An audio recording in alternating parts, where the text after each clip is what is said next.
Bueno, hay quienes dicen que los partidos políticos hoy por hoy son un negociado, ¿no? Porque reciben aportes, sobre todo en época electoral, no solamente los tradicionales, sino aquellos que son como franquicias, ¿no? Que de pronto aparecen para elecciones y de ahí desaparecen. Es normal, ¿no?, pagar, que estos precandidatos, candidatos paguen por estar en una lista al Congreso. Vamos a hablar de todo esto y más. Estamos con José Naupari, él es abogado en Derecho Electoral. ¿Cómo le va, doctor? Buenos días. Muchísimas gracias por la invitación, Alvira. Bueno, lo normal, lo común no necesariamente es normal, pero hablemos de legalidad. ¿Es legal hoy por hoy que los partidos políticos estén cobrando? Porque la información que se ha conocido es que llegan inclusive a pedir pagos de hasta 37.000 soles para quienes quieren postular, por ejemplo, en una lista a Lima. Claro, a ver, habría que tomar en consideración que efectivamente no solamente es legal, sino hasta es, para bien o para mal, usual. ¿En qué sentido? En el sentido en que los partidos políticos son personas jurídicas de derecho privado, asociaciones.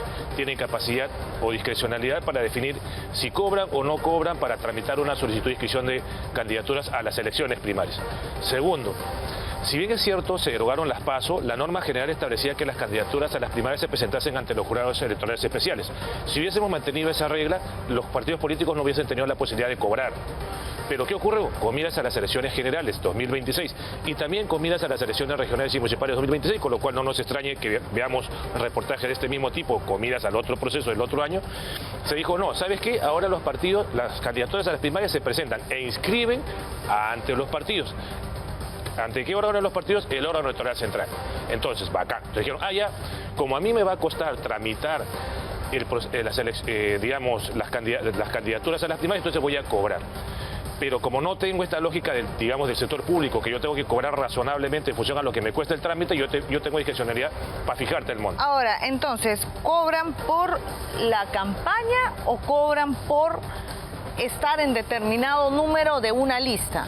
De lo que se ha ido en el reportaje de ayer, bueno, los reportajes de este fin de semana y de ayer, es que están cobrando por la calificación de la lista o por estar en la lista a las primarias. No es propiamente dando para la campaña. Ahora, eso nominalmente hablando, ¿no? Porque evidentemente no te cuesta lo que te están cobrando algunos partidos para tramitarte todo el tema de las primarias, y eso es cierto. Es decir, yo pago si es que quiero que me pongan en los 10 primeros lugares. No. Acá estamos hablando de tarifa plana, por decirlo de alguna manera. Tú vas a ser candidato a Lima en el número 1 o el número 32, tu pago es único, porque tú pagas como parte de la lista. Para estar solamente en la lista. Claro. Ahora, si yo quiero estar entre los 10 primeros, es otro pago. Lo que ocurre es que ese ya sería un pago que no está, regularizado a través de estos documentos que se han presentado. ¿Eso ya es ilegal o no? No es ilegal, propiamente hablando, es un tema que ya tendrás que negociarlo con el partido. De repente alguna persona podría... Entonces los partidos políticos, lo que usted me está diciendo es que son un negociado. Y donde sí puedes tener incluso más discrecionalidad, donde probablemente no lo vayas a ver tan fácil, es en la designación directa. O sea, hay algunos partidos políticos que han reservado algunos números para el Senado, algunos números para la Cámara de Diputados. Claro, porque mire, yo le pongo esta figura, ¿ya? ¿Quiénes administran el dinero de los partidos políticos? Los tesoreros. Los tesoreros responden a...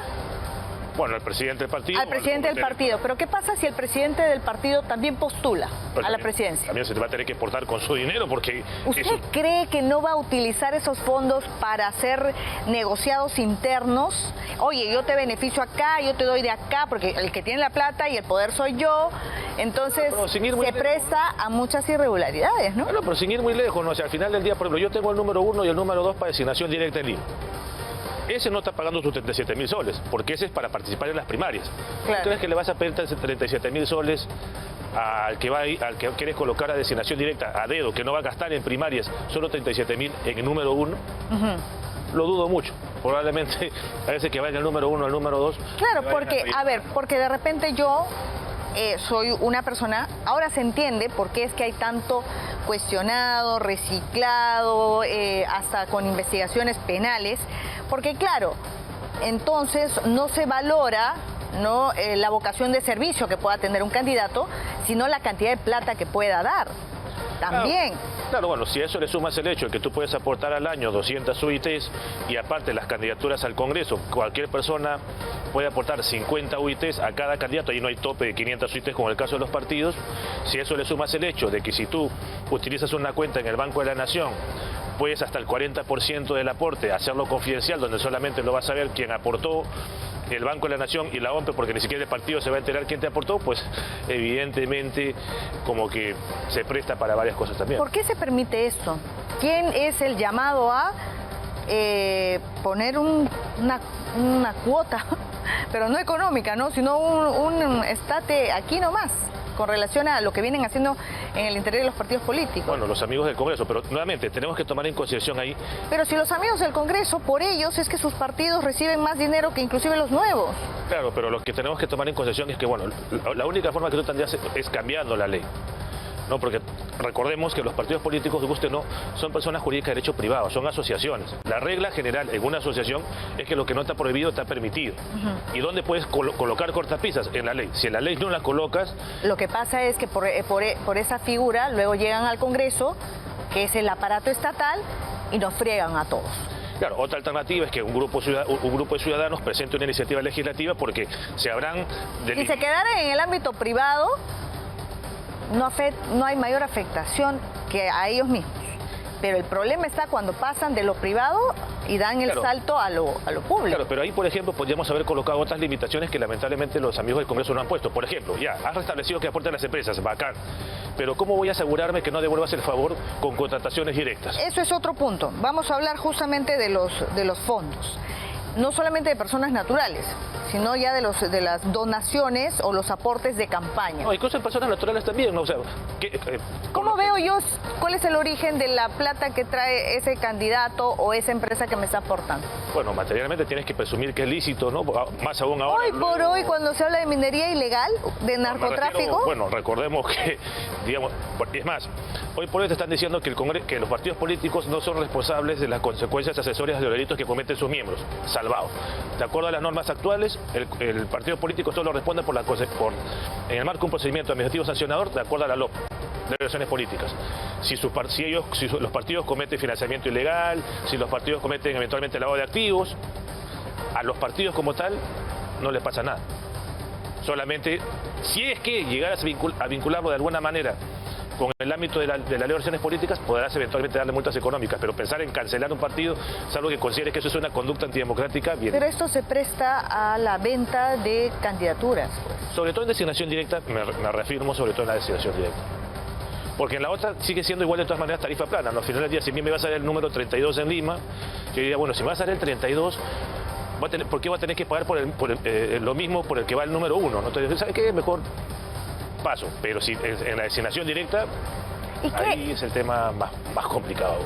¿Y qué hacen los partidos políticos con todos estos aportes? Porque sacando una cuenta rápida, no, si es que es como se ha señalado, que hay partidos políticos que cobran para quienes están, por ejemplo, postulando a Lima o a las regiones entre 20.000 y 37.000 soles, ¿a dónde va esa plata luego? Bueno, esto tiene que ingresar a las cuentas del partido. El partido lo que sí tendría que hacer es rendir cuenta de lo que ingresa y lo que sale, tanto en el ámbito de las campañas como en el ámbito ordinario. Y eso sí es materia de supervisión de la OMPE. Y ahí también, por ejemplo, sería bueno que la gente del sistema impulse algunas iniciativas legislativas que le den un plazo de prescripción mayor, ¿no? Porque creo que, si mal no recuerdo, es un año desde que se cometió una infracción, ni siquiera desde que recibieron el informe. Claro. Con lo cual es materialmente imposible que llegues a tiempo a poder determinar infracciones y sancionar a algún partido político por ese tipo de temas. Claro, pero todo esto fomenta indirectamente la corrupción, ¿no? Porque son personas que han pagado y que obviamente van a llegar, si es que llegan al Congreso, a cobrar eso y con creces, ¿no? Y si no con llegas, intereses. Si no llegas, lo colocas en un cargo de confianza para devolver el favor. Para devolverle el favor, eso es al final. Bueno, lo cierto es que la política está tan desprestigiada que ninguno de los... hay un 10%, ¿no?, de candidatos que no parecen. Por lo menos, ¿no? ¿Por qué? Porque ¿a qué cree usted que responde? ¿Esta situación puede cambiar en los próximos días? Bueno, todavía quedan 5 meses. El voto nulo, ¿no? El 37% más o menos. Si te das cuenta, igual poco a poco se está reduciendo ese porcentaje de indecisos. Pero ninguno de los candidatos que están en los primeros 5 llega al 10%. Bueno, con 39 es difícil, ¿no? Incluso llegando a abril con 39 va a ser difícil que tengas 3 que pasen eventualmente, más de 4 que pasen el 10%, no lo dudo mucho. Pero ahí el tema pasa por posicionamiento del símbolo, pasa por también ir acortando tanto en la derecha, en la izquierda, digamos, opciones, pero acotándolas de buena manera, ¿no? Por ejemplo, yo no sé cómo la gente de la Alianza Venceremos ya definió un candidato cuando las primarias todavía son, en el caso de ellos, que es por delegado, si mal no recuerdo. Eso me llamó la atención también. ¿No? Sí. ¿Qué primarias se han llevado a cabo si todavía... Claro, estamos hablando de la elección donde Alanoca ha quedado fuera, la Alianza de la Izquierda, y está Ronald Atencio. Claro, ¿correcto? El 30 de noviembre era elección primaria bajo la modalidad militante un voto y el 7 bajo la modalidad de delegados. ¿Qué elección han llevado a cabo? No lo entiendo. ¿Y cómo se permite entonces esa elección cuando está fuera de plazo? Será simbólica, no sé, porque incluso hasta el 31 de octubre venció el plazo para que se inscriban. Si esto hubiese sido una elección simbólica, hubiese sido en todo caso antes del 31 y ellos solo presentaban una candidatura única. Bueno, comunicaban ante la OMP, pero que lo hagas después del 7 de noviembre es un tema meramente simbólico. Ahora, las listas de estas dos elecciones va a depender mucho de la modalidad que elija cada partido político, pero hay partidos que están llevando una sola lista. ¿Cuál es la diferencia con los demás? Bueno, materialmente ninguna, porque al final del día el parámetro es el total de electores hábiles. Me explico. Si vas a un militante un voto, el partido político o la organización política, es lo que te dice el artículo 24 de la Ley de Organizaciones Políticas, tiene que obtener el 10% de los votos válidos del total de electores hábiles. No te tienes dice que llevar a toda esa masa a votar. No dice que la lista que gane tiene que tener el 10%, no, sino que dice materialmente tienen que ir a votar bien, no solamente ir a votar, sino votar bien, porque dice votos válidos, el 10% total de electores hábiles. Por eso es que, por ejemplo, los amigos del Partido Aprista, los amigos de Renovación, yo les sugeriría que no se arriesguen a... Pero bueno, el Partido Aprista es el que ha optado por esa modalidad. Claro, yo sí voluntariamente. Pero tienen militantes al final, ¿no? La confianza que tienen, creo que tienen más de... ¿Cuántos candidatos? Por lo menos unos 15, si mal no 15 o 16. La cosa es que vayan más del 10%, porque basta que algunos se te caiga algún acta o se te caigan algunos votos y bajes del 10% y ya no puedes participar, ya no puedes seguir participando. Por eso es la mayoría... Pero me parece más democrático, ¿no? Porque la otra modalidad es por delegados. Es lo que ha ocurrido con la elección de Alanoca, con su derrota y ahora Ronald Atencio, porque al final esta elección por delegados se reduce ¿a qué número? ¿Cuántos son los delegados que eligen? Muy buena pregunta, Lina. Lo que ocurre es que cada partido lo define, porque ¿quién define cuántos delegados van a ser? Los partidos. ¿Quién define cuáles son los requisitos para elegir a los delegados? Los partidos. ¿Quién lleva a cabo la elección de los delegados? Los partidos. Por eso tienes algunos partidos políticos que están eligiendo 10, 30 delegados. Y bajo esa figura de los delegados, que claro, que todo queda allí, en un círculo muy chiquito partidario, bajo esta modalidad es que se elige una sola lista. También podrías haber elegido varias. Un militante, un voto por una sola lista o viceversa. Ahí lo único que tienes que hacer es que el 10%, igual, 10% de votos válidos de delegados, con lo cual 10% de 10, 1. O sea, basta que uno vote bien, ya está. ¿Sabe qué me preocupa, ya? Porque uno entonces está yendo a votar y la verdad es que el resultado de lo que salgan de los partidos políticos va a responder a esta forma media cuestionadas, polémicas de elección, apagos de por medio, y le ponen unos nombres rimbombantes, ¿no? Porque claro, nadie te dice, oye, paga por entrar, ¿no? Para estar en la lista, sino le ponen costos electorales, lo adornan. Claro, incluso lo que tú mencionaste hace un rato es sumamente importante, porque si eso hubiesen ido bajo la medida de candidaturas individuales, ahí sí te aseguro que era 1, 100.000, 2, 80.000, 3, al menos por lo menos ahora lo han hecho por lista cerrada, y el pago es tarifa plana independientemente de tu lugar en la lista. Porque tarifa plana. No, porque si no hubiese sido peor, ¿no? Claro. Y en ese aspecto yo, por ejemplo, no soy del partido que has mencionado, pero sí creo que ellos reafirman la esencia de la democracia interna, que es lo que establece el artículo 35 de la Constitución, que es pluralidad de listas y un militante, un voto. Delegados y lista única es una mera formalidad. Y si encima colocas 10 delegados, es una mera formalidad. ¿Con cuál de estos partidos, por la información y la experiencia que usted tiene, son proclives a llevar listas elegidas a dedo, por la modalidad que han elegido para las elecciones primarias o las internas? Bueno, en realidad la gran mayoría está yendo por lista única y por delegados, y por un número muy ¿Qué bajo. partidos políticos están bajo esa modalidad cuestionadita? O bueno, polémica, no hemos cuestionado. Pero es que más bien la regla es que serían casi todos, porque digamos, incluso los que van por delegados, ¿cuántos tienen? O sea que el Partido Aprista nada más ha elegido estas elecciones. Mira, ellos tienen no solamente... ¿Por porcentaje de militantes? Ellos son un partido únicamente elegido un militante un voto de manera voluntaria, va a redundancia, el Partido Aprista. Los amigos de Renovación fue porque la OMP de oficio les cambió la modalidad. Y de ahí, el Partido Aprista también tiene competencia interna, no listas únicas. ¿Quién más? De los que hubo un militante y un voto, de los dos que están. Solo ellos, o Renovación tiene más de una lista. Que yo recuerde, no. O sea, ¿todos están yendo como una sola lista? No, bueno, tienes el Partido Morado, pero es delegados, tienes creo que Salvemos al Perú, Primero la Gente, que son delegados, pero más de una lista, pero no, digamos, no tienes mucha competencia interna. Por cierto, en estos informes que han salido el fin de semana, mire, saque más o menos su línea. Según los informes del fin de semana, Podemos Perú tiene como pago 37.450 para quienes busquen competir en Lima, 26.750 para regiones. Bueno, si no tienes plata y tienes buenas intenciones, es un sueño, ¿eh?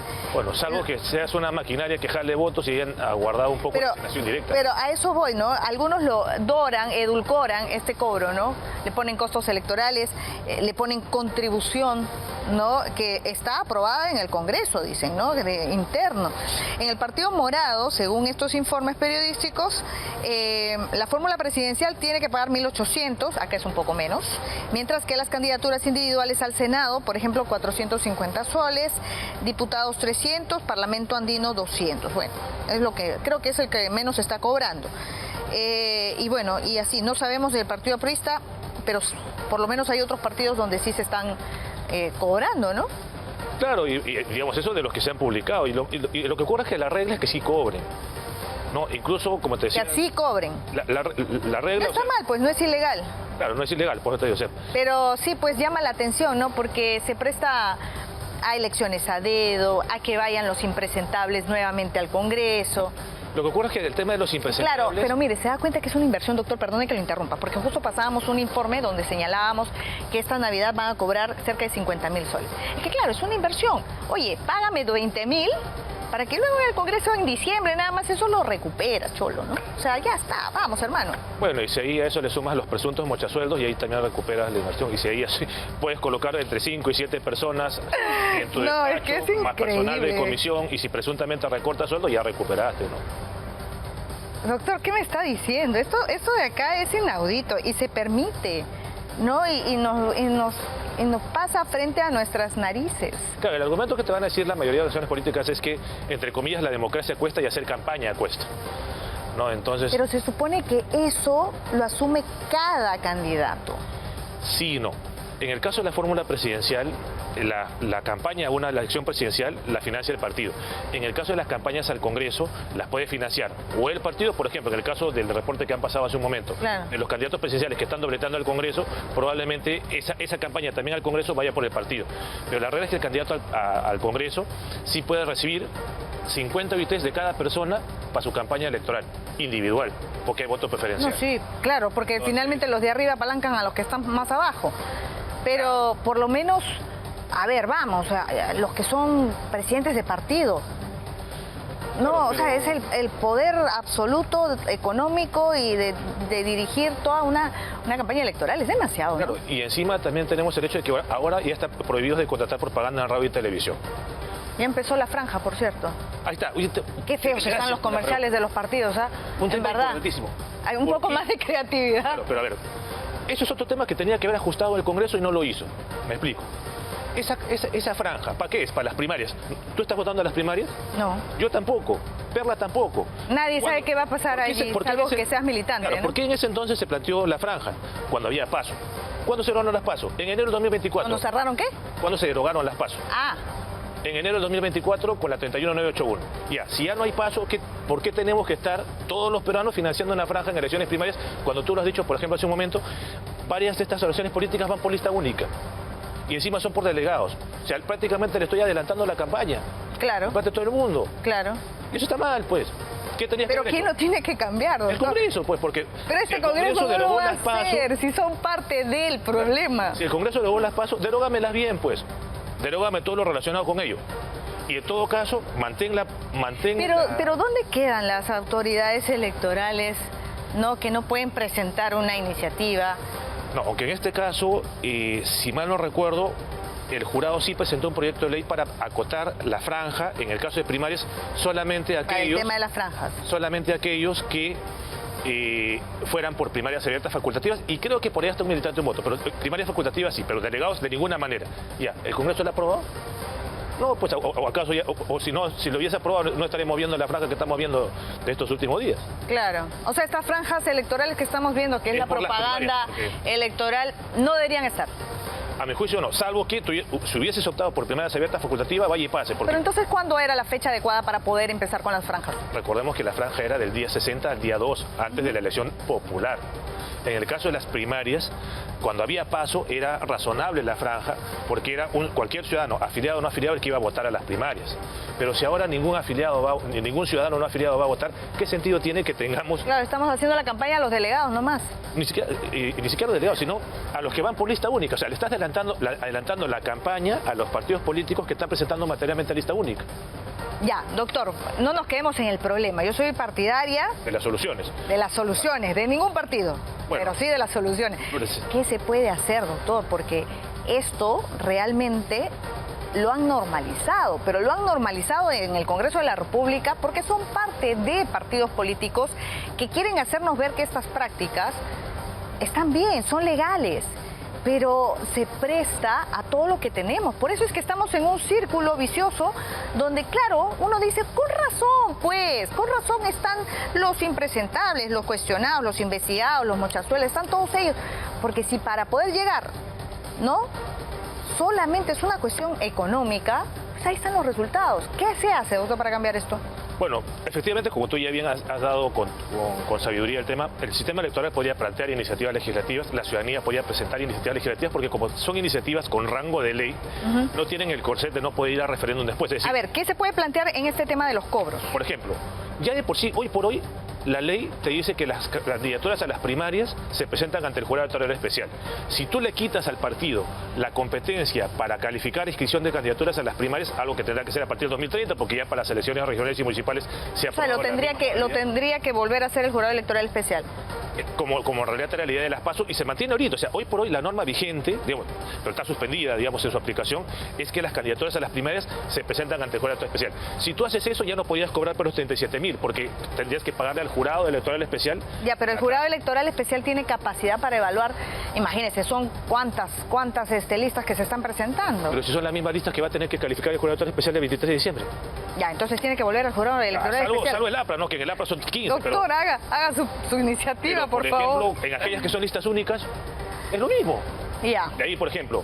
Eso es una primera idea, que la calificación de todas estas candidaturas lo vuelva a hacer el jurado electoral especial. Segundo, o me quitas la designación directa, o me colocas un mandato de posición para que los designados vayan hacia abajo. Con eso, ¿qué evitas?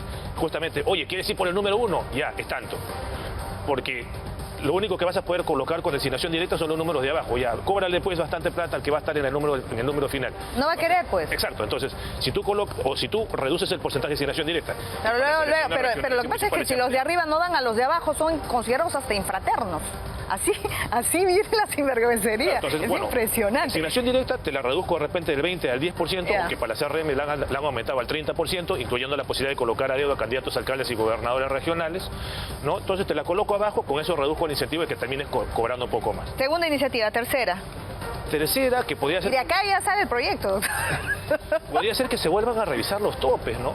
O sea, porque eso de 200 UITs al año, con un tope de 500 que yo puedo hacer si es que me pudro en plata, eso de 50 UITs a cada persona por campaña electoral a candidaturas individuales, el poder recaudar 200 UITs por actividad proselitista, entonces eso a mi juicio hay que revisarlo.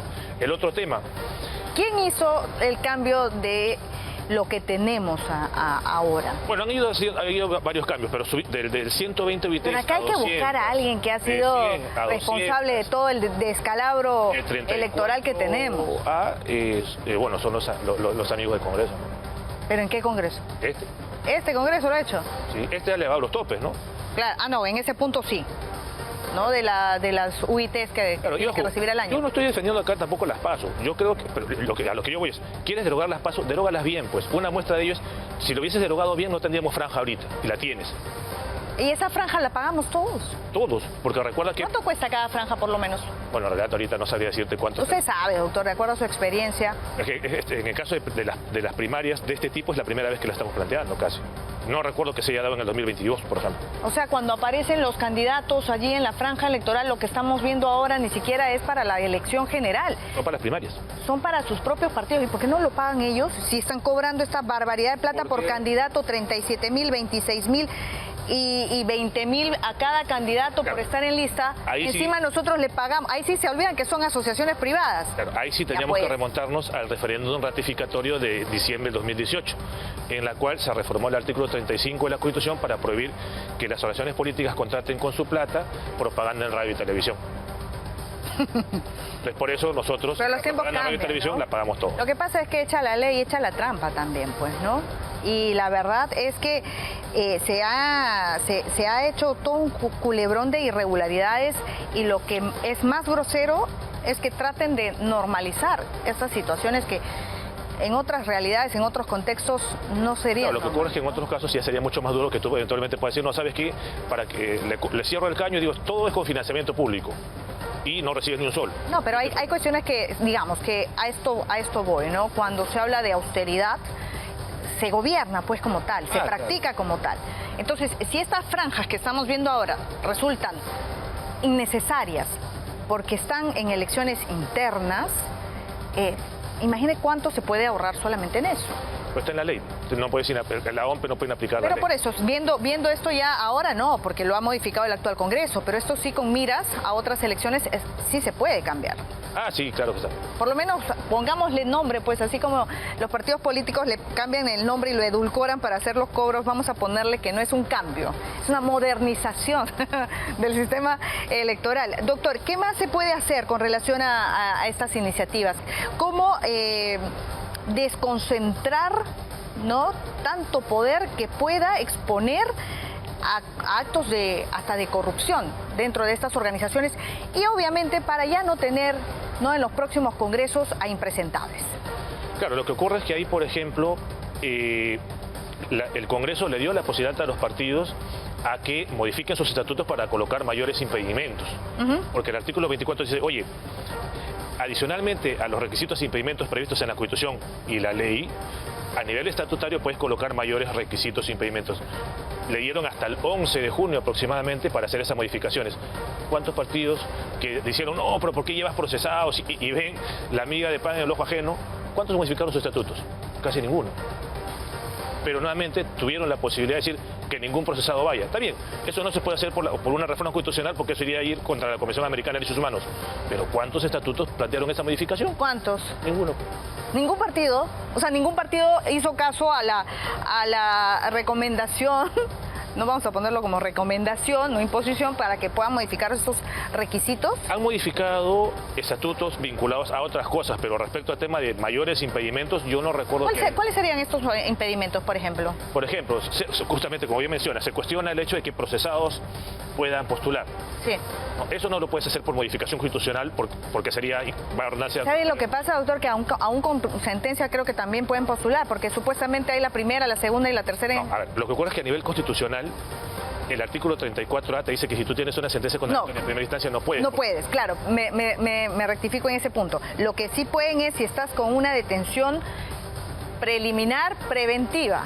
Al día de hoy también puedes postular. Claro, por eso Pedro Castillo hablan de una candidatura al Senado, porque todavía no tiene una sentencia. Ni tampoco inhabilitación por parte del Congreso, pese a que ya van a ser 3 años. Betsy Chávez tampoco tiene inhabilitación. Sí, ya van a ser 3 años del golpe. Y entonces, que en ese caso sí pueden postular. ¿Vladimir Cerrón?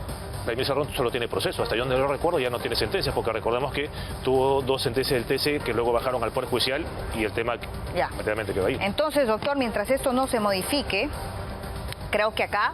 ¿Y qué tiempo se necesita para presentar esta iniciativa, para que cualquiera que nos esté viendo por lo menos... Bueno, yo creo que tendríamos ya que esperar... Doctor, ¿por qué no presenta usted una iniciativa? Tendría que recolectar mi firma, ¿no? Porque son iniciativas ciudadanas. ¿No lo han llamado para ser candidato? No. Pero... Bueno, vamos a ver qué es lo que pasa. Lo que sí es que usted hablaba de que las próximas elecciones son fundamentales. Cuando hablábamos de que ninguno de los que están en los 10 primeros puestos pasan los 2 dígitos, o sea, ninguno llega a 10% en elección, Y usted hablaba de que va a depender mucho de la campaña y va a depender mucho del símbolo. Exacto. ¿Qué otro reto tienen o qué otro desafío tienen los partidos políticos que, por ejemplo, no llegan al 10% para ganar votos? Yo lo que pediría es que más allá de ganar votos, no caigamos en la tentación del populismo punitivo, ni del populismo económico, ni tampoco en el fenómeno del candidato viral. Tratemos de ser responsables también para eso. Bueno, vamos a ver qué pasa. Yo siempre apelo a los partidos políticos, la verdad es que se han comprado todos los boletos y no votemos por partido, ¿no? O sea, lo que yo creo es que si hay un candidato que tú lo has investigado, lo has analizado, anda y tienes los recuadros para poner los números.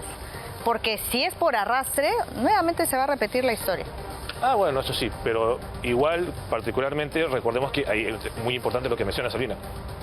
Chequemos bien los planes de gobierno, porque ya estoy escuchando algunas propuestas que el Ejecutivo no lo puede hacer si no tiene un Congreso. Y ahora encima que tienes Cámara de Diputados y Cámara de Senadores. Entonces, ¿de quién, por ejemplo? No, pero hay gente que por hasta allá te quieren plantear hasta allá, tipo pena de muerte. Ya, oye, un momentito, la pena de muerte requiere reformas, ya. Eso no lo va a hacer del Ejecutivo. Si tú no tienes Congreso, ¿y a quién te acompaña en el Congreso? Sí, claro, bueno, vamos a estar atentos también a los planes de gobierno. Es que se llenan también ahí de frases, ¿ah? Sí. Están para ser crípticos con todas las frases que ponen modernizar, reformar, pero nadie te pone el cómo. Doctor, mucho más por hablar en este tema electoral. Gracias por haber estado con nosotros.